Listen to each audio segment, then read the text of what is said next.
The fluorescent lights of the lawyer's office buzzed like angry wasps, drilling into my skull with each passing second. I sat in the stiff leather chair, my fingers twisted together so tightly that my knuckles had gone white, bloodless. The air conditioning blasted cold air that smelled of expensive cologne and old paper, making goosebumps rise along my arms.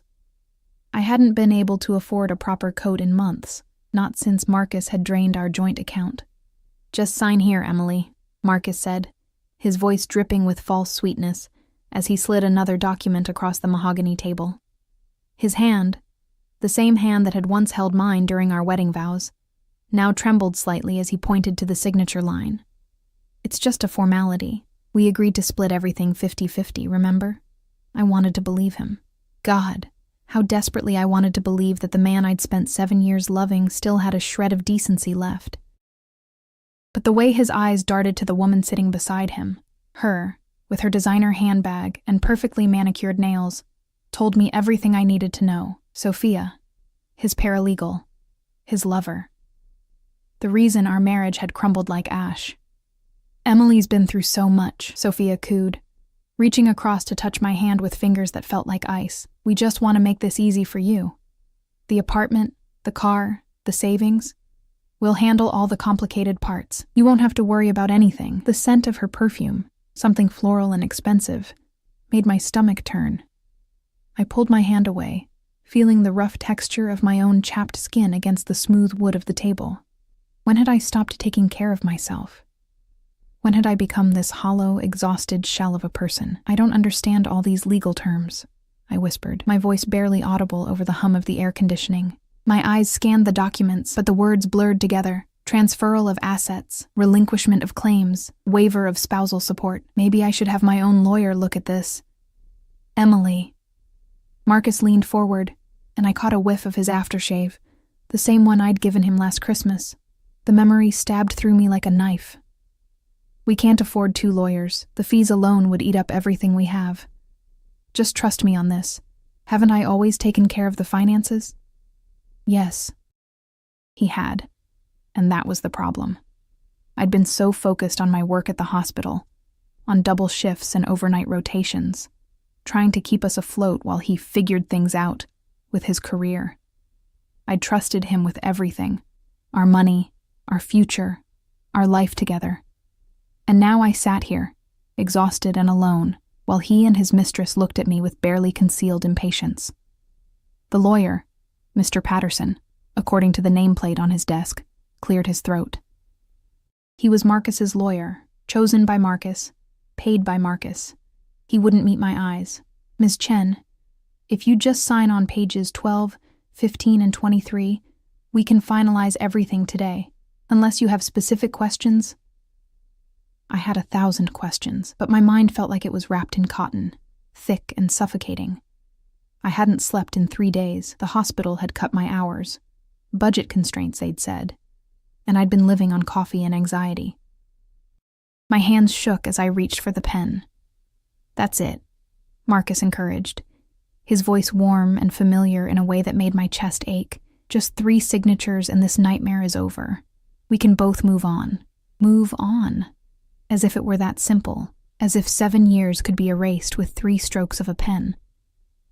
I pressed the ballpoint against the first signature line, feeling the slight resistance of the thick paper.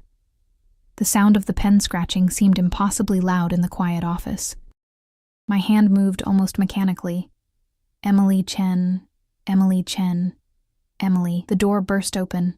The sound was like a gunshot in the sterile quiet. I jerked back, the pen skittering across the page, leaving a jagged line of ink. My heart slammed against my ribs as I looked up. 3 men entered the office. No, 3 men filled the office, their presence so overwhelming that the spacious room suddenly felt claustrophobic. The 2 in front wore identical black suits, their expressions carved from stone, their eyes constantly scanning, assessing. But it was the man between them who made the air leave my lungs. He was young, maybe early 30s, with dark hair that fell slightly over his forehead and eyes so intensely blue they looked almost unnatural under the harsh fluorescent lights. His suit probably cost more than my car. No, more than 3 of my cars. The fabric moved like water over his broad shoulders as he walked, each step measured and deliberate. He smelled of sandalwood and something darker, something dangerous that I couldn't name. Power. He smelled of power. Mr. Patterson. His voice was quiet, almost gentle, but it sliced through the room like a blade. I need to borrow your office, now. The lawyer shot to his feet so fast his chair rolled backward and hit the wall. Mr. Caruso, of course, we were just finishing. You're finished. Those blue eyes swept across the room, touching Marcus, Sophia, me. When his gaze landed on me, I felt it like a physical touch, raising every hair on my body. Everyone out, except her. He pointed at me. My mouth went dry. Marcus stood up, puffing out his chest in a pathetic display of masculine bravado. Now wait just a minute. We're in the middle of important legal proceedings. You can't just... One of the men in black suits took a single step forward. That was all. Just one step. But Marcus stumbled backward, his face draining of color, his hand reaching blindly for Sophia's arm. I believe Mr. Caruso said everyone out, the bodyguard said flatly. Mr. Patterson was already gathering his papers with shaking hands, stuffing them into his briefcase without any semblance of order. Sophia grabbed her designer bag, her previous confidence evaporating. She practically ran for the door. Marcus hesitated, looking at me with something that might have been concern if I didn't know him better. It was probably just fear that I'd mess up whatever game he was playing. Emily, don't sign anything else. Leave. The man, Mr. Caruso, didn't raise his voice. He didn't have to. The single word carried the weight of absolute authority, of violence barely restrained. Marcus left. The door clicked shut behind them with a sound like a cell closing. I was alone with 3 strangers, my heart hammering so hard I could feel it in my throat.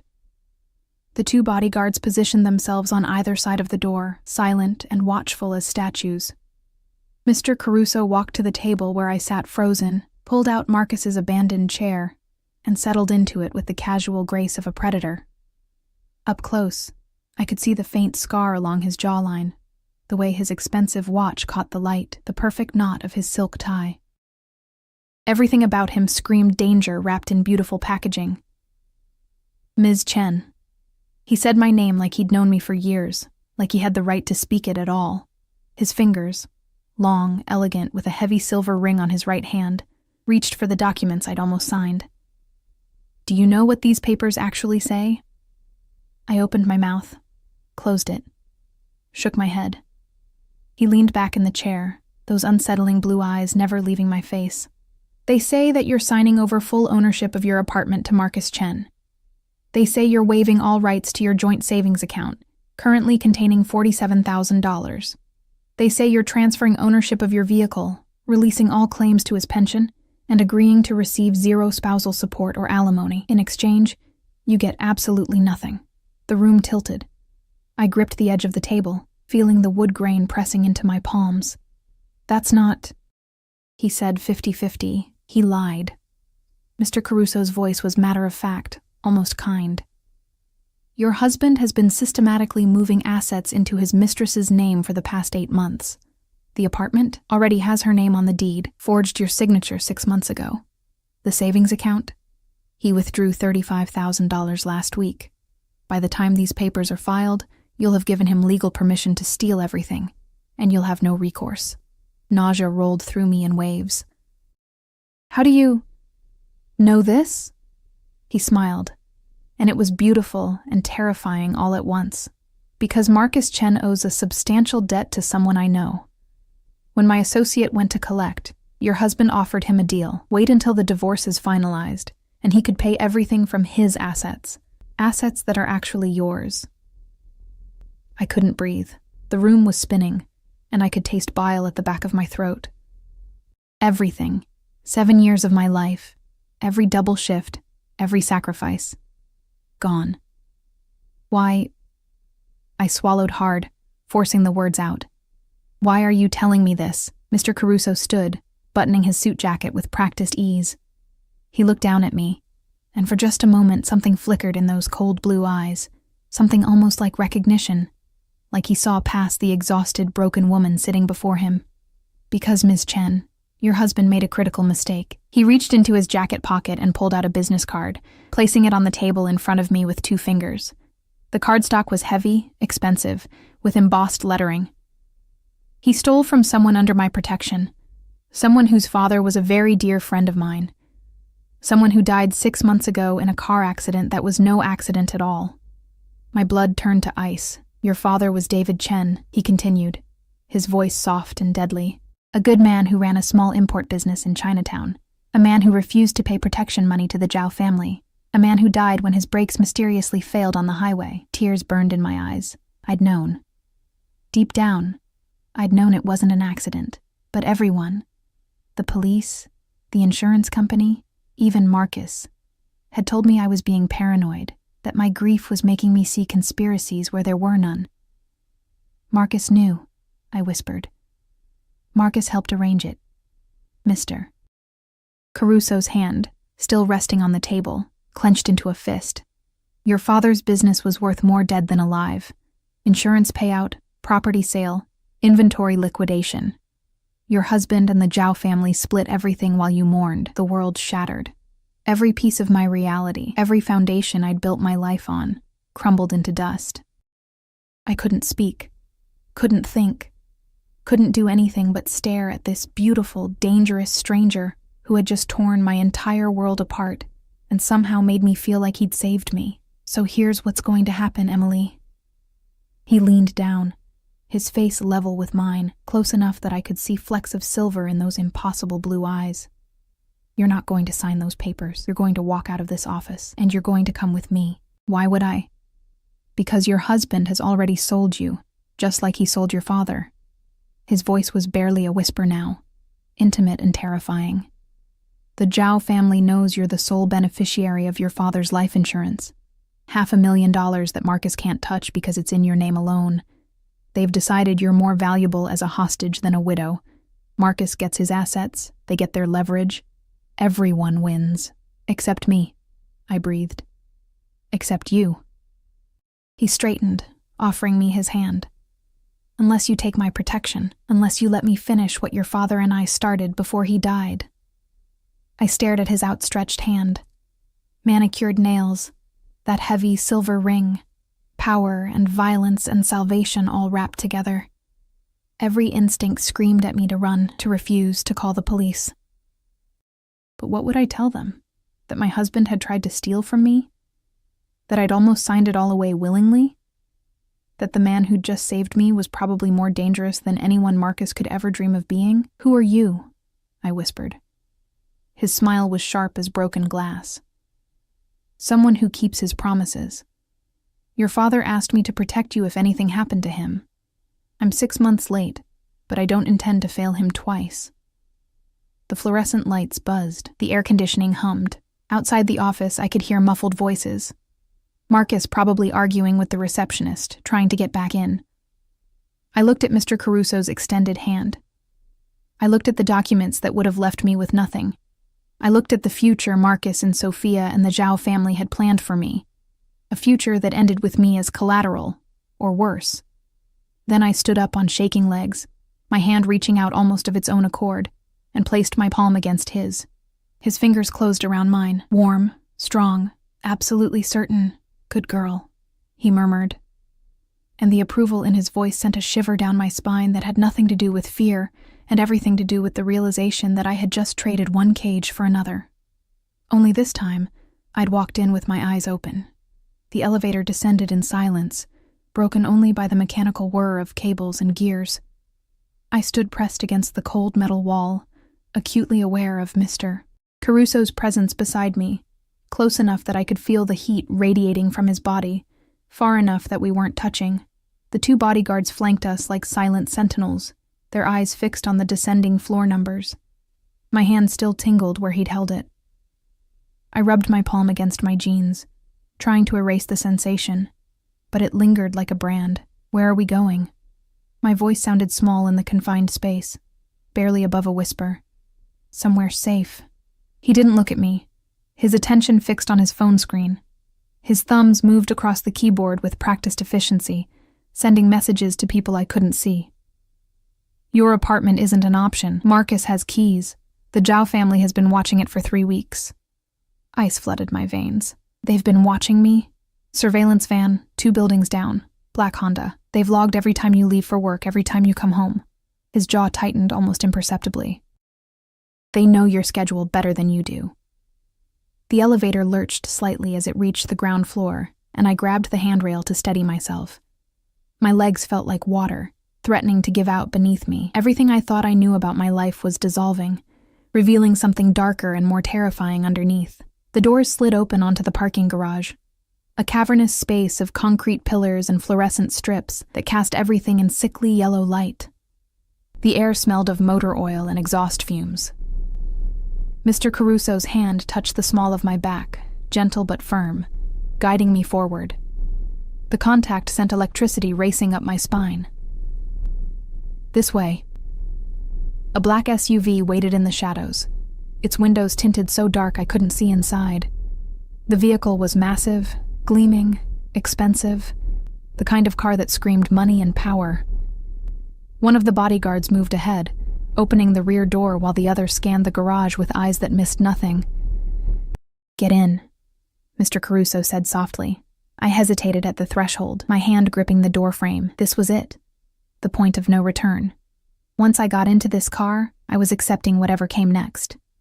I was trusting a man I didn't know, a man who moved through the world with violence trailing in his wake like a shadow. Emily. His voice was closer now, his breath warm against my ear. They're already moving. Marcus called them the moment we left that office. You have maybe 30 minutes before they reach your apartment, and if you're there... He didn't finish the sentence. He didn't have to. I climbed into the SUV. The interior smelled of leather and that same sandalwood scent that clung to Mr. Caruso's skin. The seats were butter soft, the kind of luxury I'd only ever seen in magazines. He slid in beside me, close enough that our thighs almost touched, and the door closed with a solid final thunk. The engine purred to life, a sound of restrained power, and we pulled out of the garage into the fading afternoon light. I watched the city slide past the tinted windows, familiar streets suddenly looking alien and threatening. Every person on the sidewalk could be watching. Every car could be following. My fingers twisted together in my lap, my breath coming too fast, too shallow. Breathe, Mr. Caruso commanded, his hand suddenly covering both of mine. His palm was warm, his grip firm and steadying. In through your nose, out through your mouth. You're safe here. Safe, I repeated, the word tasting like ash. I don't even know who you are. I don't know what you want from me. My name is Dominic Caruso. His thumb traced a slow circle over my knuckles, the gesture oddly soothing despite its intimacy. I run certain business operations in the city, import, export, protection services. Your father and I had an arrangement. He provided legitimate shipping channels. I ensured his business stayed untouched by the less savory elements of Chinatown. You're a criminal. It wasn't a question. His lips curved into something that wasn't quite a smile. I'm a businessman who operates outside conventional legal frameworks. There's a difference. Not to me. Then you're naive. The bluntness of his words stung, but his tone remained gentle. Your father understood how the world really works. He knew that sometimes the police can't, or won't, protect the people who need it most. He knew that real power doesn't come from badges or courtrooms. I pulled my hands away from his, crossing my arms over my chest. The loss of his touch left me feeling strangely cold. And you expect me to just accept that? To accept you? I expect you to be smart enough to recognize when you're drowning and someone's thrown you a life preserver. He shifted in his seat, turning to face me fully. In the dim interior of the car, his eyes looked almost black. You have no money, no home, no one you can trust. Marcus will paint you as unstable, grieving, paranoid. The police won't believe you about your father. They've already closed that case. The Zhao family will make you disappear, and no one will even notice you're gone. Each word was a hammer blow, shattering what little composure I had left. Tears burned hot trails down my cheeks, and I turned away, pressing my forehead against the cool glass of the window. I didn't want him to see me cry. Didn't want to give him that power over me. But his hand found my shoulder, turning me back with inexorable gentleness. His thumb caught a tear as it fell, wiping it away with a tenderness that didn't match the hardness in his eyes. Or, he continued, his voice dropping to barely more than a murmur, you let me handle this. You trust me to protect you the way I should have protected your father. You give me permission to do what needs to be done. What does that mean? I asked, though part of me already knew. Part of me didn't want to hear it confirmed. It means Marcus pays for what he's done. It means the Zhao family learns what happens when they target someone under my protection. It means you get justice, real justice, not the sanitized version they sell in courtrooms. The car turned onto a tree-lined street I didn't recognize, slowing as we approached a tall iron gate. Beyond it, I could see a sprawling estate, the kind of property that belonged in movies. Not real life. Manicured lawns, a circular driveway with a fountain at its center, a house that was more mansion than home. Where is this? One of my properties. The gate swung open as we approached, some invisible signal granting us passage. No one knows about it except my most trusted people. You'll be safe here while we make arrangements. The SUV glided to a stop in front of the main entrance, massive double doors of dark wood and frosted glass. Another bodyguard appeared from somewhere, opening my door before I could even reach for the handle. The evening air was cool against my tear-stained face, carrying the scent of jasmine and freshly cut grass. Dominic was beside me in an instant, his hand once again finding the small of my back. That touch was becoming familiar, almost comfortable, and that terrified me more than anything else. Come, he said, guiding me up the stone steps. You need food, rest, clothes that aren't. He gestured vaguely at my worn jeans and faded hospital scrubs. We'll talk more in the morning when you're thinking clearly. The interior of the house stole my breath. Marble floors reflected the light from a crystal chandelier that probably cost more than I'd earn in 5 years. A sweeping staircase curved upward, its banister gleaming. Everything was pristine, perfect, coldly beautiful. A woman appeared from a side hallway, middle-aged, kind-faced, wearing a simple black dress. Mr. Caruso, she said with a slight accent I couldn't place. The room is prepared. Thank you, Rosa. He turned to me, his expression softening almost imperceptibly. Rosa manages the household. Anything you need, ask her. She's trustworthy. Rosa smiled at me, warm and genuine. You look exhausted. Let's get you settled. I glanced back at Dominic, suddenly unwilling to leave his presence despite everything. He was dangerous, yes, maybe more dangerous than Marcus or the Zhao family combined, but he was also the only solid thing in a world that had turned to quicksand beneath my feet. Go, he said gently, reading something in my expression. I'll be here. I'm not going anywhere. Rosa led me up the staircase, her hand light on my elbow as if she sensed how close I was to collapse. We walked down a hallway lined with closed doors, finally stopping at one near the end. She pushed it open, revealing a bedroom that made my studio apartment look like a closet. The bed was enormous, dressed in white linens that looked impossibly soft. Floor-to-ceiling windows overlooked gardens lit by subtle landscape lighting. A door stood ajar, revealing a bathroom of gleaming marble and gold fixtures.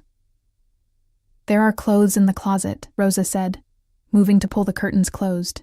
They should fit. Mr. Caruso is very particular about details. Bathroom is stocked with everything you need. I'll bring dinner up in an hour. I'm not hungry, I whispered. She turned, studying me with eyes that had probably seen too much, knew too much. You need to eat anyway. You need to keep your strength up. She paused at the door. He's a good man, you know, in his own way.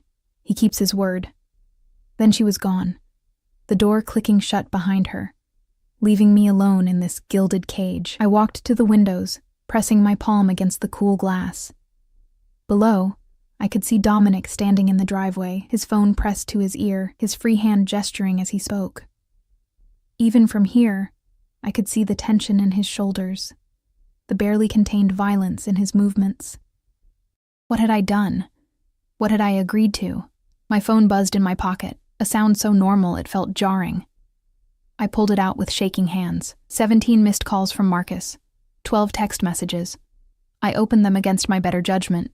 Emily, where are you? We need to talk. That man is dangerous. He's lying to you. I would never hurt you. Please come home, I love you. We can work this out. Answer your phone. You're making a huge mistake. The police are looking for you. I told them you've been unstable since your father died. This is kidnapping. He's holding you against your will. I'm trying to help you. Please, Emily, answer me. My hands shook so hard I nearly dropped the phone. He was already building his narrative, already painting me as the unstable one, the crazy grieving daughter who couldn't accept her father's accidental death. By morning, he'd probably have a restraining order, a psychiatric hold, something to legally justify hunting me down. A knock at the door made me jump. It's me. Dominic's voice, muffled through the wood. I opened the door. He'd removed his suit jacket, his tie loosened, the top button of his shirt undone. Somehow the slight disarray made him more dangerous, more real. I could see the strong column of his throat, the hint of something. A tattoo beneath his collar. His eyes went immediately to my phone, still clutched in my white-knuckled grip. Marcus? I nodded, unable to speak. He held out his hand. May I? I should have said no. Should have kept that last connection to my old life, however toxic. Instead, I placed the phone in his palm, watching as he scrolled through the messages with an expression that grew darker with each word. He's building a case, Dominic said finally, his voice deceptively calm, trying to establish that you're mentally incompetent, that I've kidnapped you, that he's the concerned husband. He looked up at me, and the cold fury in his eyes made my breath catch. Do you want me to handle this tonight? Handle it how? But I knew. God help me. I knew exactly what he meant. I can have him picked up within the hour. Take him somewhere quiet. Make him admit what he did to your father, what he was planning to do to you. Get it all on record. His thumb traced the edge of my phone almost absently. Then I can make the problem disappear permanently, or I can turn him over to the authorities with enough evidence to put him away for 20 years. Your choice. My heart hammered against my ribs. This was real. This wasn't some thriller novel or crime drama. This man was offering to torture my husband, my ex-husband, for information, and possibly kill him, as casually as someone might offer to make coffee. My voice broke. I can't make that decision. Yes, you can. He stepped closer, and I could smell that sandalwood scent again, could feel the heat of his body. You're stronger than you think, Emily. Your father saw it. That's why he made me promise to protect you. He knew that when the time came, you'd do what needed to be done. Did you know? The question burst out before I could stop it. Did you know they were going to kill him? Pain flashed across his face, so quick I almost missed it. No. If I had, I would have stopped it. Your father was supposed to call me if he felt threatened. If anything seemed wrong. He never called. His jaw clenched. By the time I learned what happened, it was too late. The Zhao family had already cleaned up. The police had already ruled it accidental, and you were already married to the man who helped kill him. The world tilted. I stumbled backward, and Dominic caught me, his arms strong and steady as they wrapped around my waist. I should have pushed him away, should have maintained some distance, some boundary. Instead, I found myself leaning into his chest, my forehead pressed against his shoulder, breathing in his scent while my body shook with silent sobs. I've got you. He murmured into my hair, one hand stroking slow circles on my back. I've got you, and I'm not letting go. They won't touch you. I swear it on your father's grave. They won't ever touch you. I don't know how long we stood there, me falling apart while this dangerous stranger held me together. Eventually, my tears slowed. My breathing evened. I became aware of how perfectly I fit against him, how my head tucked just under his chin, how his heartbeat was steady and strong beneath my ear. I pulled back, wiping at my face with shaking hands. I'm sorry. I don't usually... Don't apologize. His hands lingered on my waist for a moment before dropping away, leaving me feeling strangely bereft. You've had the worst day of your life, and it's not over yet. He held up my phone. I'm keeping this. They can track it, use it to find you. I'll get you a new one tomorrow. Secure line, untraceable. Okay, I whispered, because what else could I say? He moved toward the door, then paused, looking back at me with an expression I couldn't read. For what it's worth, Emily, I wish we'd met under different circumstances. Your father talked about you constantly. His brilliant daughter. The nurse who saved lives. The one good thing in his world. I looked forward to meeting you someday. Just not like this, I finished. Just not like this, he agreed. His hand rested on the doorknob. Get some rest. Tomorrow we start fighting back. Dominic? His name felt strange on my tongue, intimate and forbidden. He turned, one eyebrow raised in question. What did my father promise you in exchange for protecting me? A ghost of a smile crossed his lips. Nothing. He was my friend. That's what friends do. They protect each other's families. Even after they're gone. Then he was gone, the door closing softly behind him, leaving me alone with the weight of everything I'd lost and the terrifying uncertainty of what I'd gained. I walked to the bed, my legs finally giving out. I sank onto the mattress, and Rosa was right. It was impossibly soft, and stared up at the ceiling. Somewhere in this enormous house, Dominic was making calls, arranging whatever came next. Somewhere in the city, Marcus was spinning his lies, building his case. Somewhere the Zhao family was hunting me, and here I was, in a stranger's home, wearing a stranger's protection like armor I didn't know how to wield. My father's face flashed through my mind, the way he'd looked the last time I saw him, warning me about something I'd been too stubborn to hear. Had he known? Had he suspected Marcus all along? The tears came again, quieter this time, soaking into the expensive pillows. I cried for my father, for my shattered marriage, for the naive woman I'd been just this morning who thought signing papers was the worst thing she'd face today. Outside my window, night fell over the gardens, transforming them into shadows and silver light. And somewhere in the darkness, Dominic Caruso was planning his war. I just hoped I'd survive being caught in the crossfire. Sunlight filtered through the curtains, warm and golden, coaxing me from a sleep so deep it felt like drowning. For one blissful moment, I forgot everything. Forgot Marcus. Forgot the lawyer's office. Forgot the impossible choice I'd made. Then reality crashed down like a wave, and I bolted upright, my heart racing. The room around me was unfamiliar in daylight, elegant, expensive. A prison dressed in silk and marble. Someone had been in my room while I slept. The realization sent ice through my veins until I saw what they'd left. A tray on the bedside table with coffee, fresh fruit, and pastries that smelled of butter and sugar. Beside it, a neat stack of clothes. Jeans that looked like they'd actually fit. A soft cotton shirt in dove gray. Undergarments still in their packaging. I touched the fabric, marveling at the quality. Everything was exactly my size. Mr. Caruso is very particular about details, Rosa had said. The thought of him knowing these intimate measurements made heat crawl up my neck. The coffee was still hot. Whoever had brought it hadn't been gone long.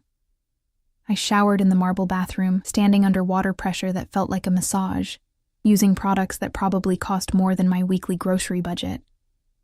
The scent of lavender and vanilla clung to my skin as I dried off with towels so plush they felt like clouds. For a few stolen minutes, I let myself pretend this was normal, that I belonged in this world of luxury and excess. The clothes fit perfectly.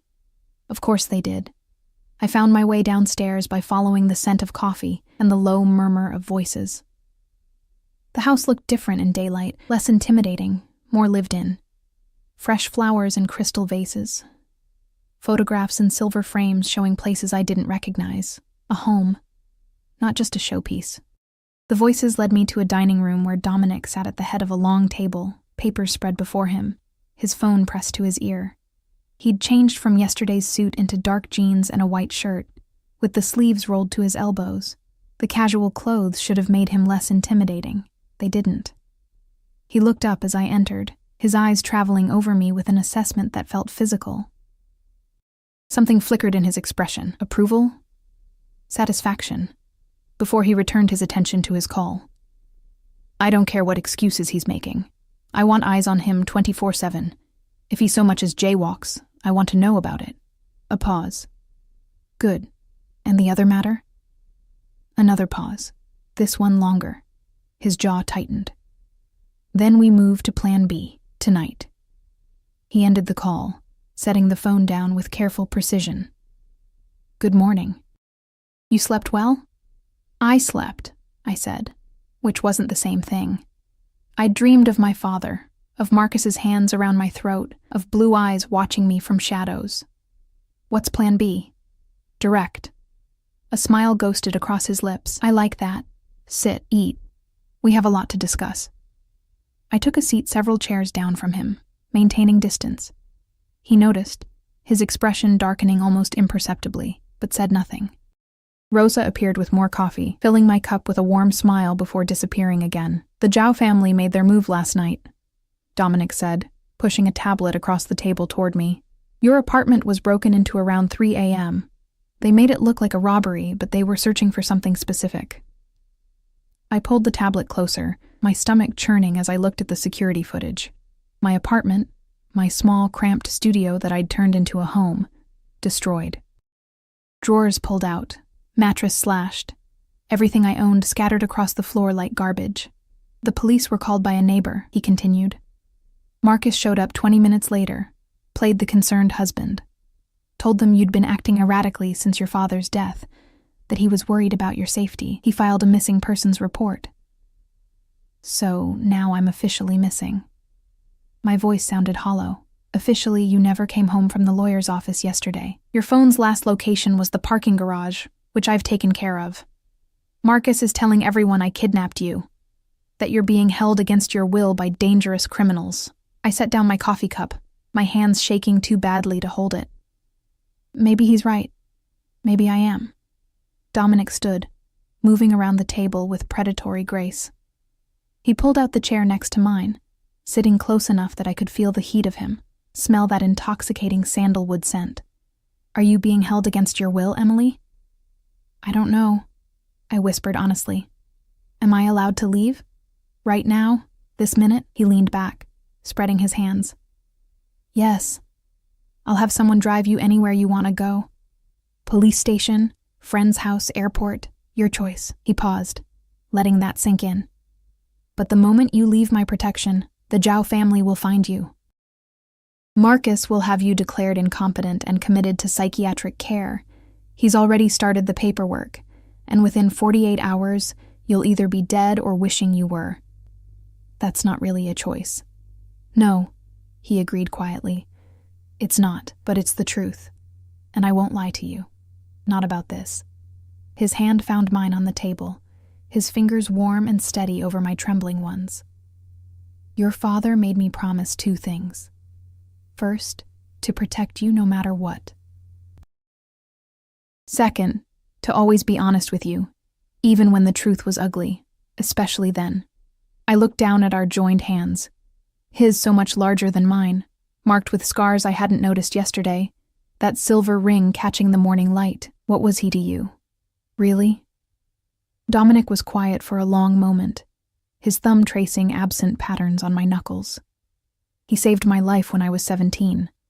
I'd been stupid, arrogant, thought I could handle a situation I had no business being in. The Zhao family had me cornered in an alley, 3 against 1, and they weren't planning on letting me walk away. His voice went distant, remembering.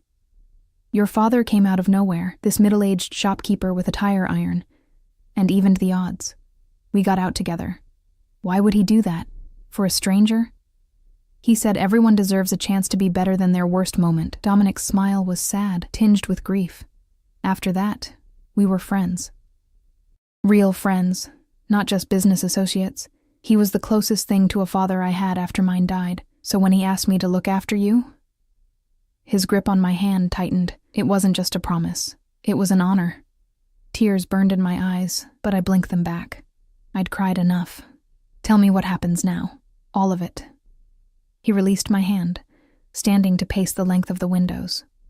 The morning light turned his dark hair almost blue-black, highlighted the strong lines of his face. Marcus has made a critical error. In his rush to establish you as mentally unstable, he's drawn attention to himself.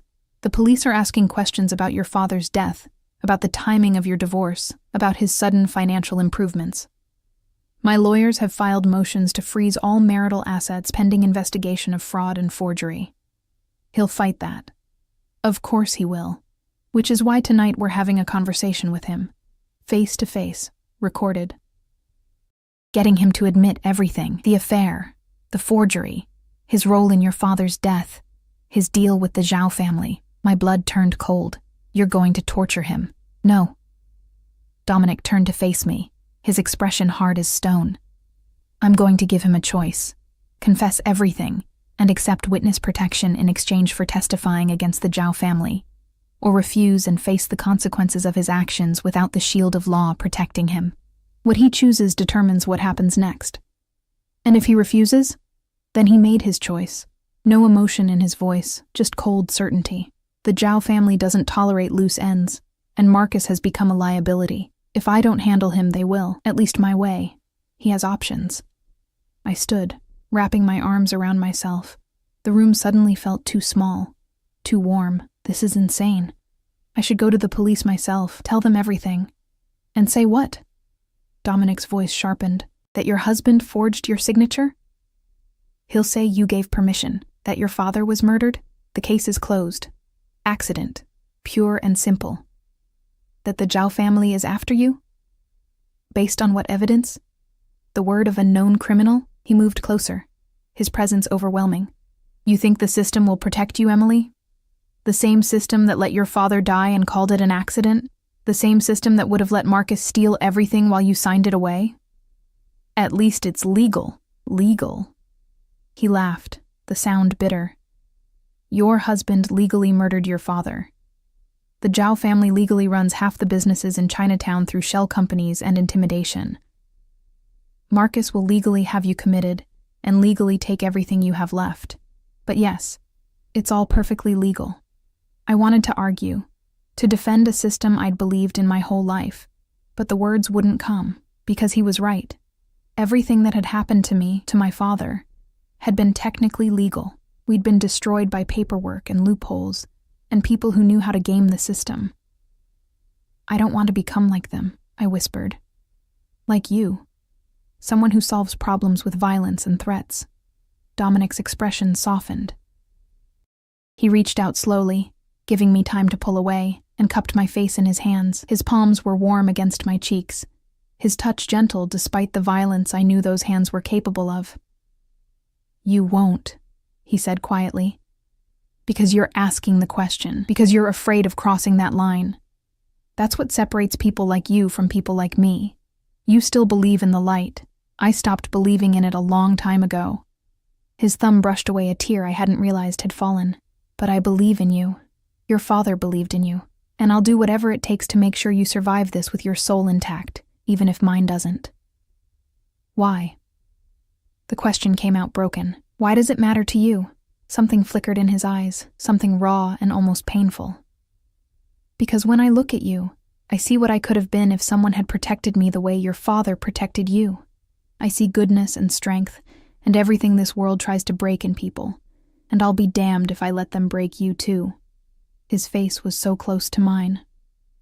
I could count the individual shades of blue in his eyes, could see the faint stubble along his jaw, could feel his breath warm against my lips.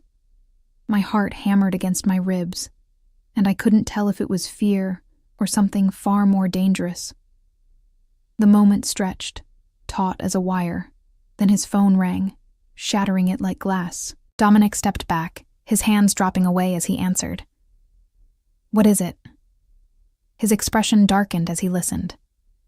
When? How many? A pause. No, absolutely not. Tell them if they come within a mile of this property, it's an act of war. I don't care what they... He stopped, his jaw clenching. Put him on. He pressed a button, and suddenly a voice filled the room through the phone's speaker. Male, older, with an accent that made each word sound like a threat. Dominic. It's been too long. Mr. Zhao. Dominic's voice had gone cold, emotionless. To what do I owe this unexpected call? You know why I'm calling. You have something that belongs to me. I have a woman under my protection.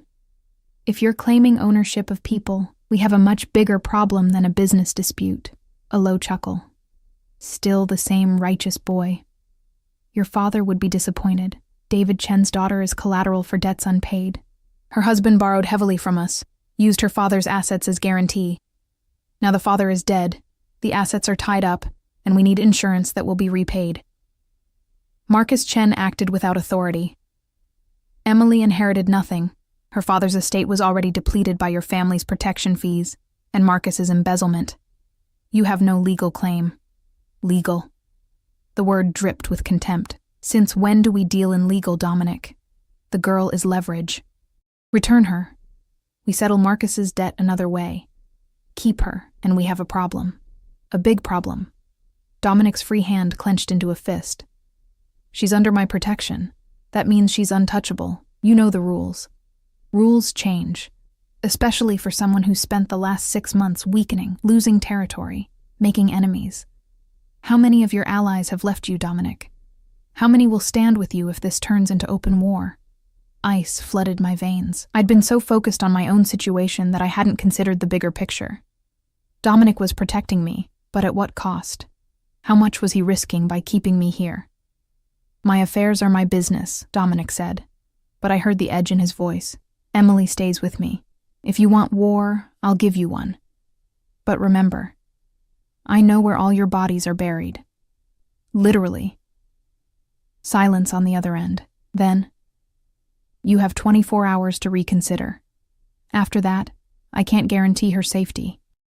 Or yours. Choose wisely, boy." The line went dead. Dominic stood motionless, staring at the phone in his hand. The muscle in his jaw jumped, the only sign of the fury I could feel radiating off him in waves. "You're losing territory because of me," I said quietly. "That's not your concern." "It is if you're going to war over me." My voice rose. "You said I could leave, that I had a choice, so let me make it. I'll go. I'll figure something out." "You don't have to." He moved so fast I didn't have time to react. One moment he was across the room.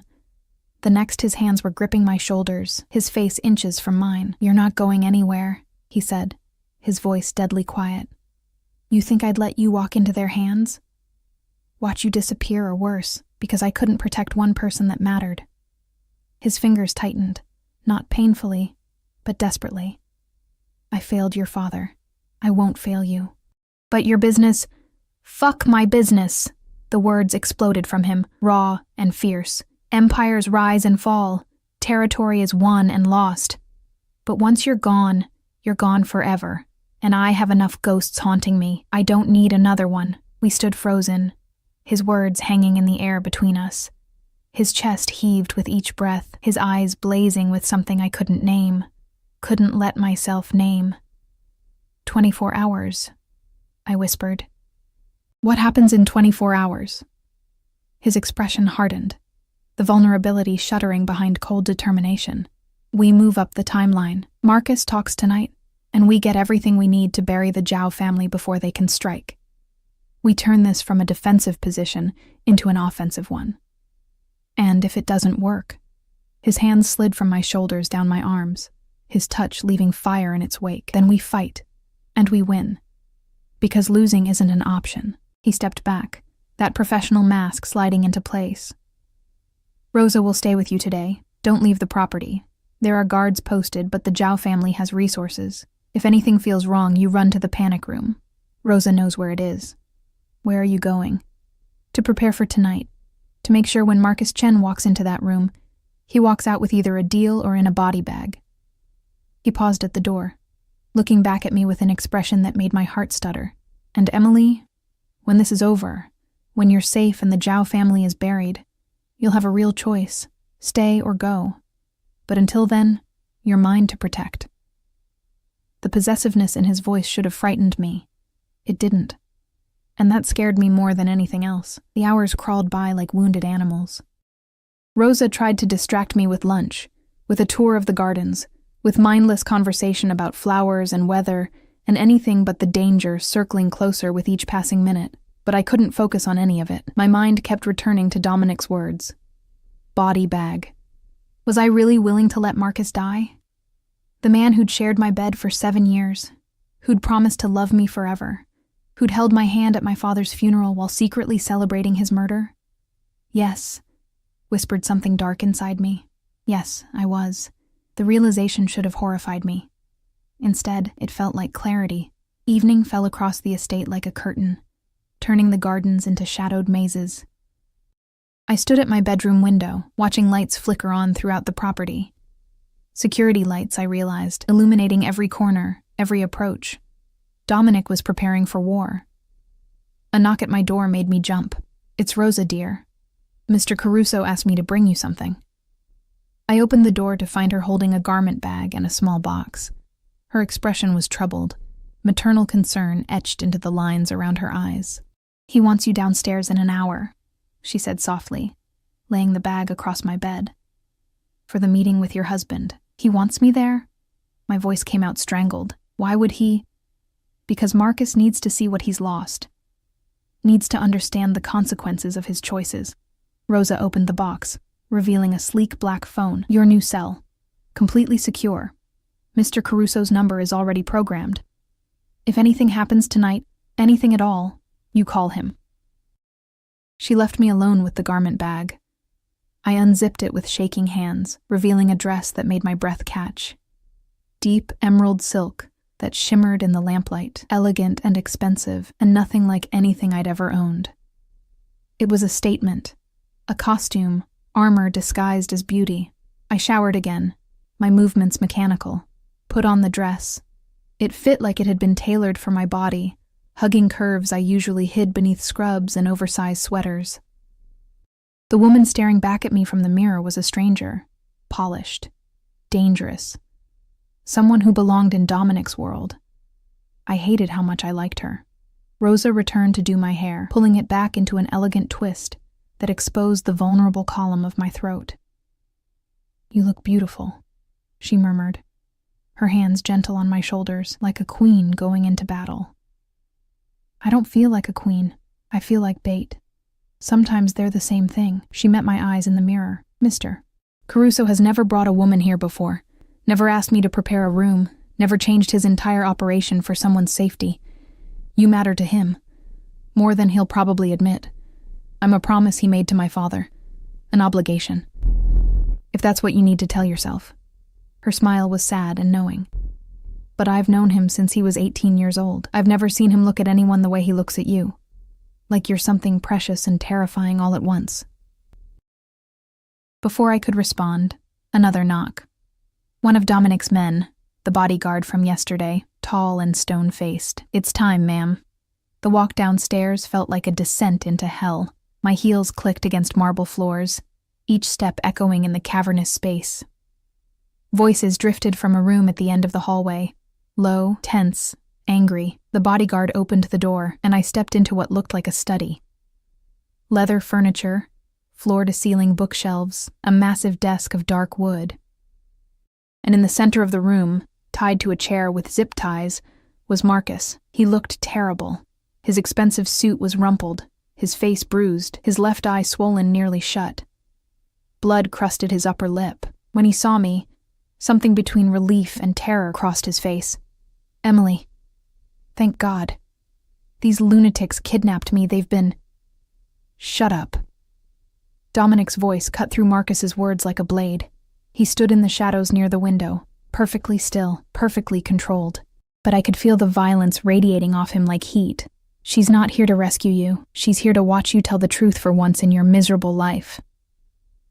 That's when I noticed the camera on a tripod, its red light blinking, recording everything. Marcus's eyes darted between us, calculations running behind his gaze even now. "Emily, sweetheart, whatever they've told you is a lie. I love you. We can still fix this. Did you forge my signature on the deed to our apartment?" My voice came out stronger than I felt, cold and clear.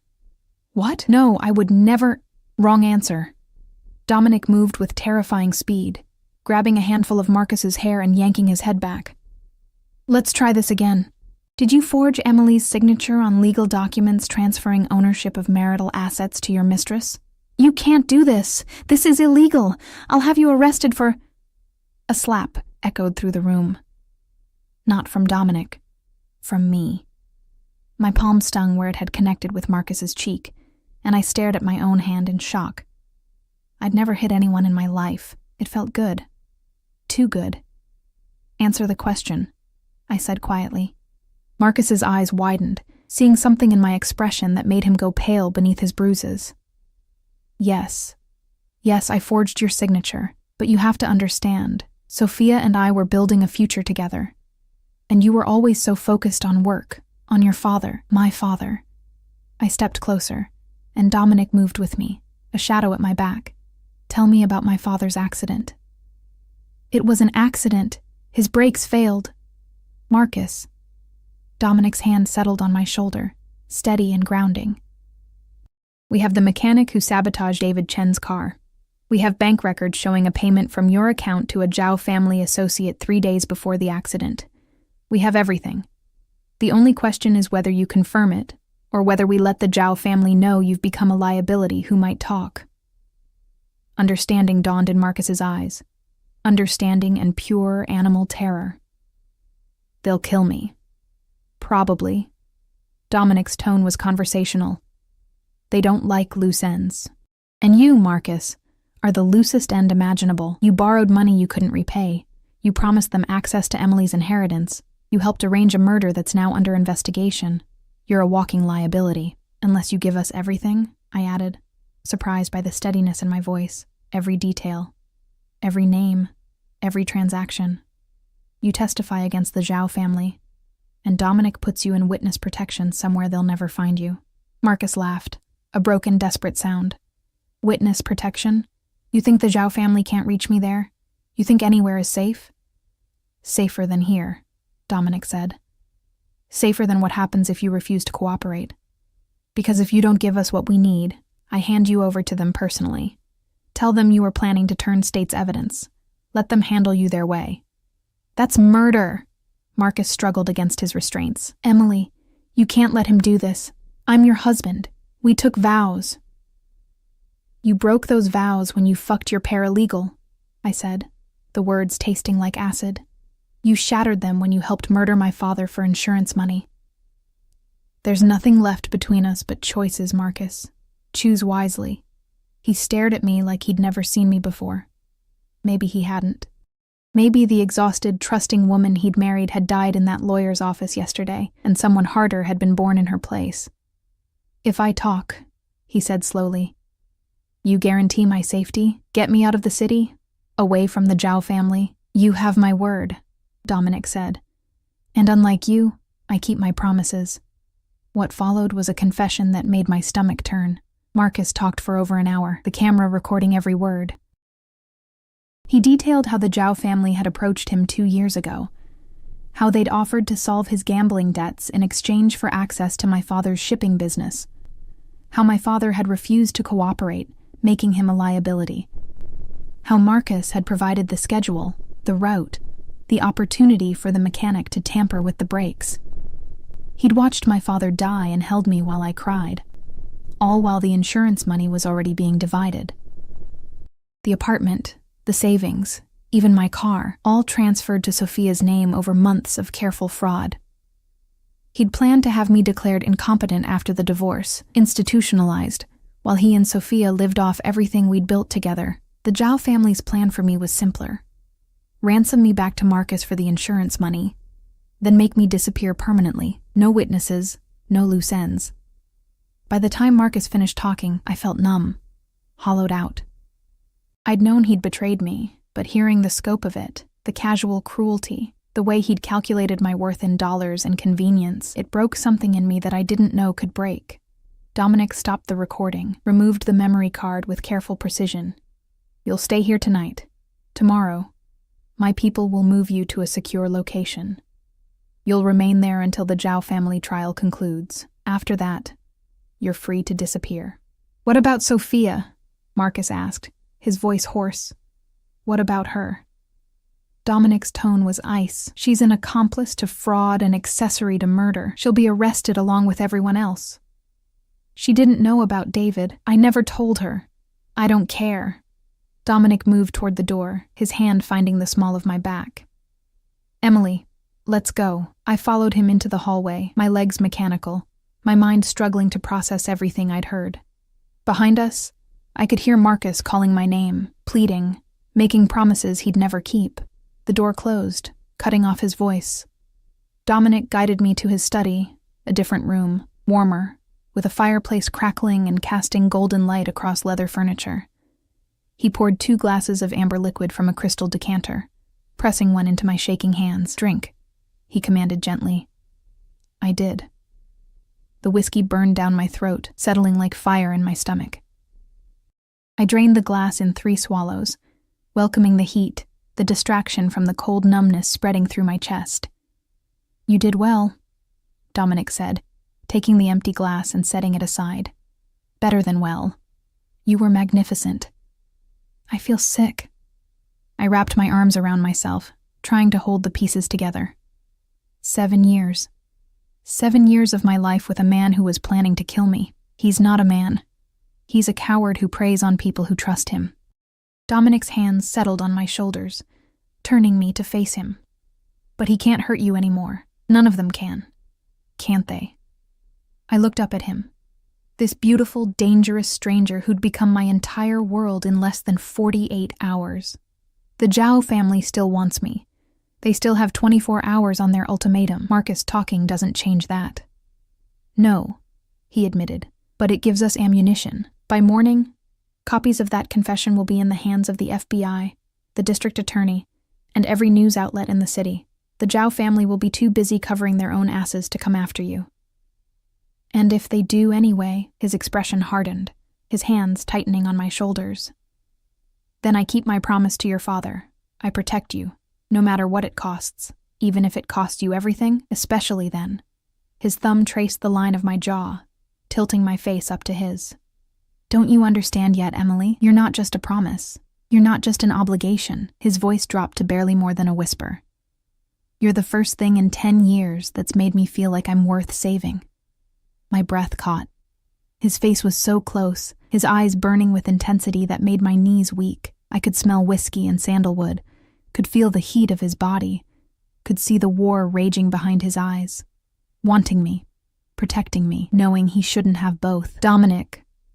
I didn't know what I was asking for. Didn't know if I was begging him to stop or pleading with him to continue. He made the choice for both of us. His lips crashed against mine with a desperation that stole my breath. Not gentle, not careful, raw and hungry, and everything I didn't know I needed. I gasped against his mouth, and he took advantage, deepening the kiss until I couldn't tell where I ended. And he began, my hands fisted in his shirt, pulling him closer. And he groaned, a sound that vibrated through my entire body. His arms wrapped around my waist, lifting me easily, and suddenly I was pressed against the bookshelf, surrounded by him, drowning in sensations I'd never experienced. This wasn't like kissing Marcus. This was fire and need, and 2 broken people trying to find something whole in each other. When we finally broke apart, both breathing hard, his forehead rested against mine. "I shouldn't have done that," he murmured. "No," I agreed, my fingers still twisted in his shirt. "You shouldn't have. Tell me to stop. I can't." His laugh was breathless, pained. "You're supposed to be the one who stays good, remember? The light in all this darkness. Maybe I don't want to be light anymore." I pulled back enough to meet his eyes. Maybe I'm tired of being the victim, the good girl, the one who plays by rules that don't protect me. Maybe I want to be someone who fights back. "Emily. He killed my father, Dominic. He was going to steal everything and have me locked away like I was nothing, like I didn't matter." Tears burned down my cheeks, but my voice stayed steady. "And you know what the worst part is? I would have let him. I would have signed those papers and smiled and thanked him for making it easy because I was too tired and too broken to fight." His hands cupped my face, thumbs wiping away tears with infinite gentleness. "But you didn't. You're here. You're fighting because you made me." I covered his hands with mine. "You saved me when I couldn't save myself. So don't tell me you're not worth saving. Don't tell me this is wrong when it's the first thing that's felt right in months." He kissed me again.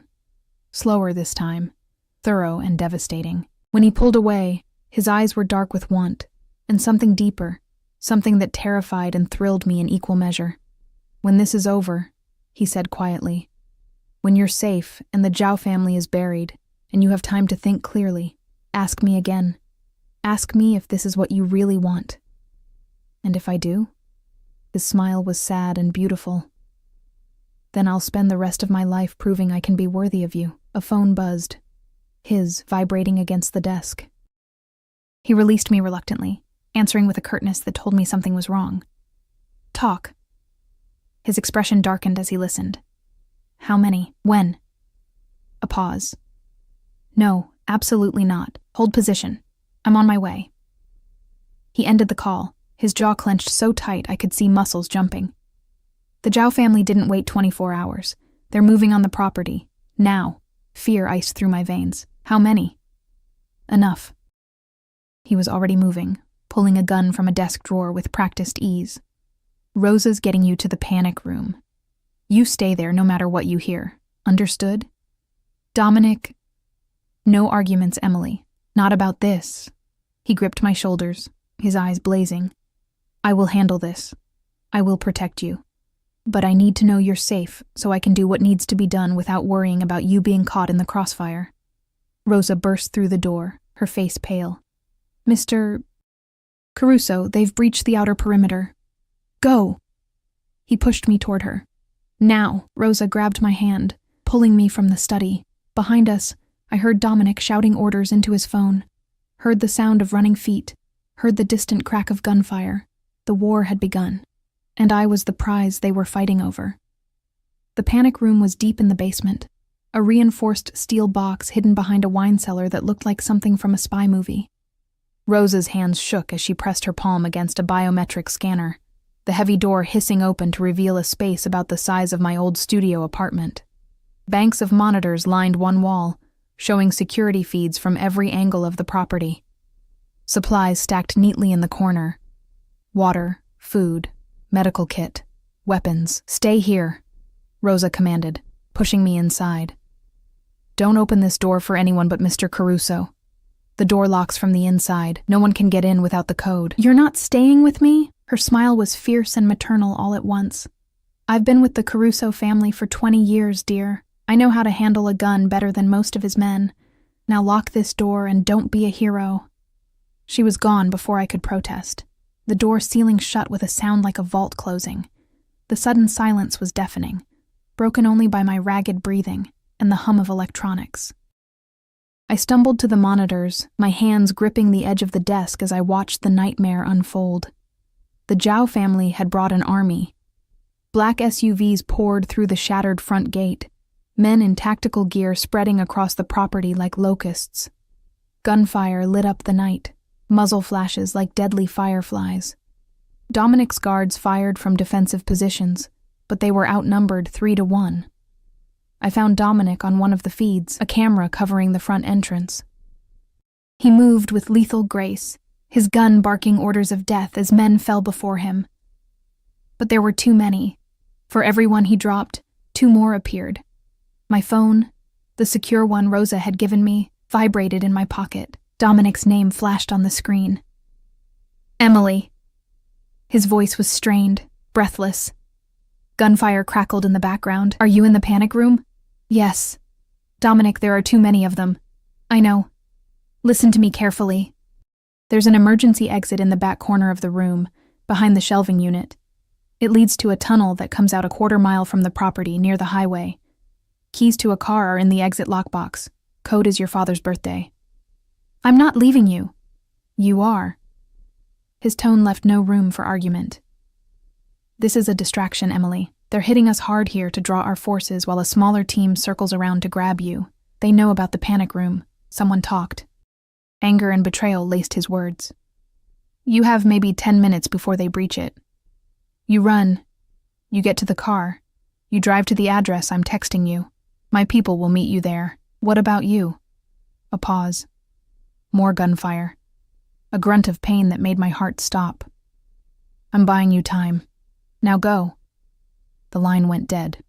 On the monitors, I watched him take a bullet to the shoulder, saw him spin and drop the shooter without hesitation. Blood bloomed across his white shirt, dark and spreading. He kept fighting. For me. He was bleeding and fighting and maybe dying for me. I wanted to scream, to run to him, to do something other than hide like a coward. But Rosa's words echoed in my head. Don't be a hero. And Dominic's, I need to know you're safe so I can do what needs to be done. My hands shook as I moved the shelving unit. Surprisingly light, designed to move easily in emergency. The exit door was exactly where he'd said, a heavy steel hatch with a digital keypad. My father's birthday, June 15th, 06:15. The lock clicked open. I looked back at the monitors one last time. Dominic had fallen back to the main house, blood trailing behind him. 3 of his men formed a defensive line at his back. The Zhao forces were closing in. Then I saw them. 4 men peeling off from the main assault, moving toward the side of the house, toward the basement entrance, toward me. I grabbed the emergency pack near the exit, slung it over my shoulder, and plunged into the tunnel. Darkness swallowed me whole. Emergency lighting flickered on as I ran.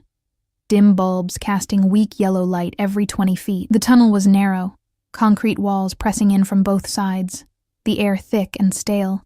My heels were impossible to run in, so I kicked them off, the cold floor biting into my bare feet as I sprinted. Behind me I heard it, the muffled boom of an explosion. They'd breached the panic room. I ran faster, my lungs burning, the emergency pack bouncing against my back. The tunnel seemed endless, stretching into infinity. My phone vibrated again, a text from Dominic. Run faster. 2 words that sent pure terror through my veins. The tunnel ended at another hatch. This one manual. I threw my weight against the release wheel, muscles screaming as I forced it to turn. The hatch swung open onto a moonlit night, fresh air rushing in to fill my starved lungs. I climbed out into a small clearing surrounded by trees. True to Dominic's word, a black sedan sat hidden beneath camouflage netting, keys in the lockbox mounted to the driver's door. Code 0615. The locks popped. I threw myself into the driver's seat, jamming the key into the ignition. The engine roared to life and I floored it, tires spinning on dirt before finding purchase. The car shot forward, crashing through the underbrush onto a narrow access road. In the rearview mirror, I could see the glow of fires from Dominic's estate, hear the distant pop of gunfire, see my entire world burning. I drove like a woman possessed, following the GPS coordinates Dominic had sent. They led me deeper into the city, to a neighborhood I didn't recognize. Industrial buildings and warehouses, most abandoned. The address was a nondescript 3-story structure with barred windows and a reinforced door. I barely had the car in park before the door opened. A woman stepped out, late 40s, beautiful in a severe way, with iron gray hair pulled back in a tight bun. She wore tactical gear and carried a pistol with casual familiarity. Emily Chen? Her voice was clipped, professional. Yes, Dominic sent me. Inside, now. She hustled me through the door, into what looked like a command center. Banks of computers, weapons lockers, maps covering the walls. A dozen people worked with focused intensity, coordinating something I didn't understand. Status? The woman barked to someone at a computer. Caruso's holding the main house, casualties on both sides. Zhao family forces are pulling back. FBI just rolled up with full tactical. Relief nearly drove me to my knees. He's alive? For now. The woman turned to me, her expression softening slightly. I'm Catherine Reeves. I run security operations for the Caruso organization. Dominic called me 20 minutes ago. Told me you'd be coming. You're safe here. I need to go back. He's wounded. He needs you alive and hidden. Catherine's hand on my shoulder was firm. That's what keeps him fighting, knowing you made it out. A phone rang, not mine, one of the secure lines on the desk. Catherine answered, listened, then handed it to me. It's him. I grabbed the phone so fast I nearly dropped it. Dominic? You made it. His voice was weak, pained, but alive, so blessedly alive. Good girl. You're hurt. How bad? I've had worse. A lie? I could hear it in the tightness of his voice. The FBI raided based on Marcus's confession. Perfect timing. The Zhao family's entire leadership is in custody. It's over, Emily. You're safe. Tears streamed down my face. What about you? Shoulder wound. I'll live. A pause. I need to stay here, handle the FBI, make sure everything's locked down. Catherine will keep you secure until I can come get you. Probably a few days. Days? My voice broke. I know, sweetheart. But I need to make sure every threat is neutralized before I bring you back into my world. His voice dropped to barely a whisper. I almost lost you tonight. I'm not risking that again. Dominic, rest, heal, let me handle this. And Emily? He waited until I made a sound of acknowledgement. When I come for you, I'm not letting you go again. Ever. Understand? Yes, I whispered. The line went dead. 3 days felt like 3 years. Catherine kept me in the safe house, comfortable but confined. I watched the news obsessively. The Zhao family's arrest was the top story, a sprawling RICO case that promised to dismantle decades of organized crime. Marcus's confession played on every channel. His face splashed across screens as the star witness who'd brought down an empire. Sophia had been arrested trying to flee the country. The apartment, the car, all the assets Marcus had stolen, frozen pending legal proceedings. The life he'd built on my father's grave was crumbling to dust. I should have felt vindicated. Instead, I felt hollow. On the 4th day, Catherine came to me with a knowing smile. He's here. My heart stopped, then raced.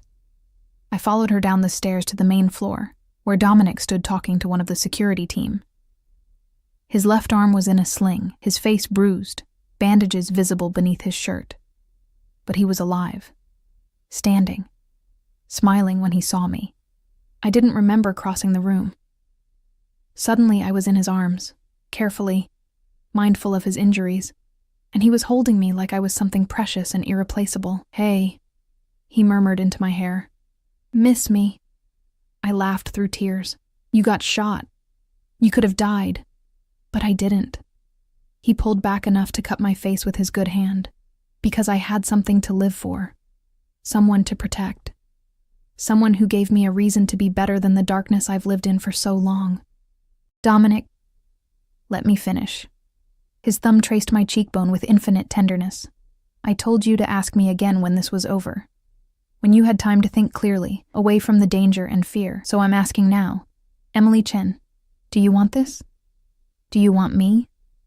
All of me. The good and bad and ugly parts. I looked into those impossible blue eyes and saw my future. Not the safe, predictable future I'd planned with Marcus. Something wilder, more dangerous, more real. A life lived in shades of gray instead of black and white. A love built on protection and passion, and the kind of loyalty most people only read about. Yes, I said simply. I want you. I choose you. His kiss was gentle this time, reverent. A promise sealed with touch. When we broke apart, he was smiling. A real smile that transformed his whole face, making him look younger, lighter. Good. Because I already put an offer on a house for us. Better security than the estate, but just as beautiful. I figured you'd want something that's ours, not just mine. He paused, suddenly uncertain. Unless you want your own place? I don't want to assume... Our place, I interrupted, laughing at the absurdity of a Mafia boss suddenly nervous about moving too fast. I want our place. And your job? The hospital? I'd thought about this during the long days of isolation. I want to go back, eventually, but maybe somewhere new. A fresh start where people don't know me as Marcus Chen's unstable ex-wife. I know people at Cedars-Sinai, best trauma center in the state. I can make a call. No. I pressed my finger to his lips, silencing him. No more making calls or pulling strings or fixing things for me. I want to apply on my own merit. Build something that's mine, that I earned. Can you understand that? His expression softened with respect, and something deeper. Pride. Yeah, I can understand that. But if anyone gives you trouble, then I'll handle it myself. And if I can't, then you can go all protective crime lord on them. He laughed, the sound rich and warm. Fair enough. Though you have to let me buy you a car. Something safe with bulletproof glass and... Dominic. What? I'm just being practical. I shook my head, but I was smiling. This was my life now. Loving a man who thought bulletproof cars were practical gifts, who'd gone to war for me without hesitation, who looked at me like I was his entire world. We left the safe house together, his good arm wrapped around my waist, Catherine watching us with approval. The car waiting outside was sleek and black and probably armored, but I didn't ask. Some battles weren't worth fighting. As we drove through the city toward whatever came next, Dominic's hand found mine, fingers lacing together like they belonged that way. "Your father would be proud of you," he said quietly. "The way you faced Marcus, the way you survived these past days. You're stronger than anyone gives you credit for." I had a good teacher. I squeezed his hand. He taught me that sometimes the only way to survive is to fight back. To trust the people who prove they'll protect you, even when the whole world says you shouldn't. "Especially then," Dominic agreed. We pulled up to a beautiful house I'd never seen. Modern architecture blending with classic elegance, surrounded by high walls and tasteful security measures. Home. Our home. "There's something else," Dominic said as we sat in the driveway. "Marcus's assets, everything he stole from you, it's being returned. The apartment's in your name again, the savings account, all of it. Plus your father's life insurance money that the Zhao family never got their hands on. You're financially independent, Emily. You don't need me for security or protection or money. I know." I turned to face him, seeing the vulnerability in his eyes, the fear that without need I wouldn't stay. "I don't need you, Dominic. I choose you. There's a difference." "Thank God," he breathed, pulling me into another kiss that promised forever.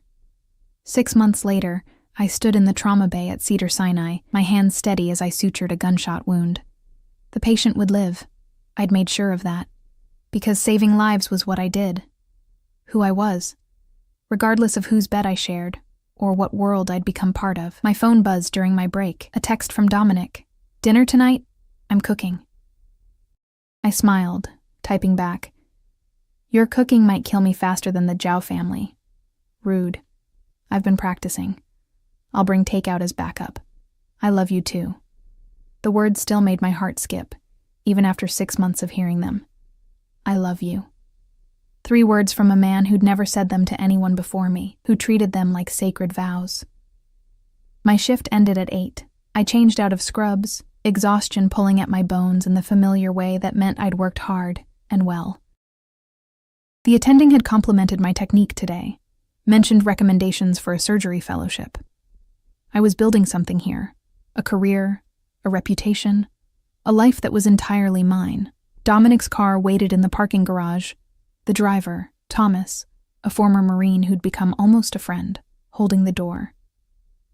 "Evening, Dr. Chen," he said, with a slight smile.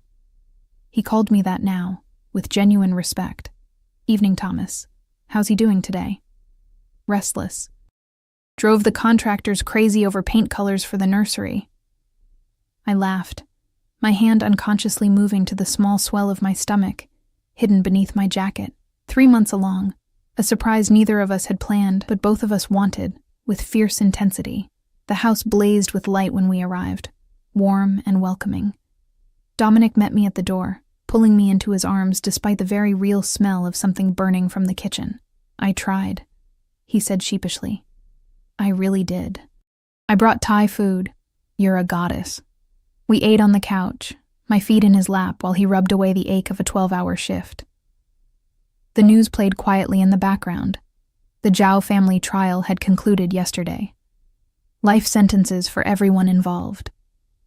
Justice, served cold and final. Marcus was somewhere in witness protection, living under a new name in a place I'd never know. Sometimes I wondered if he thought about me, about everything he'd lost. Mostly I didn't think about him at all. "Your father's birthday is next week," Dominic said quietly. "I thought we could visit his grave, bring flowers, tell him about the baby." Tears pricked my eyes, the good kind, born of gratitude and love. "He would have liked you, eventually, after he got done threatening you for corrupting his daughter." "I did corrupt you." His hand moved to my stomach, protective and possessive, turned a good girl into a crime lord's wife. "Not wife yet," I reminded him. "You still haven't actually proposed, haven't I?" He shifted, pulling a small box from his pocket with a grin that told me he'd been waiting for this moment. "Emily Chen, will you marry me?" Will you let me spend the rest of my life protecting you, loving you, and failing spectacularly at cooking for you? The ring was perfect, a deep green emerald surrounded by diamonds, elegant and unique, and nothing I would have chosen for myself, which somehow made it perfect. Yes, I whispered through tears. Yes to all of it. He slipped the ring onto my finger, then kissed me with the kind of tenderness that still made my knees weak. Outside, rain began to fall, drumming softly against the windows. Inside, we were warm and safe and together. I'd lost so much. My father, my innocence, my naive faith that the world was fair and just. But I'd gained something too, strength I didn't know I possessed, a love I never expected to find, and the understanding that sometimes salvation comes from the most unlikely places, in the arms of a beautiful monster who'd taught me that survival sometimes means embracing the darkness and learning to find light there anyway.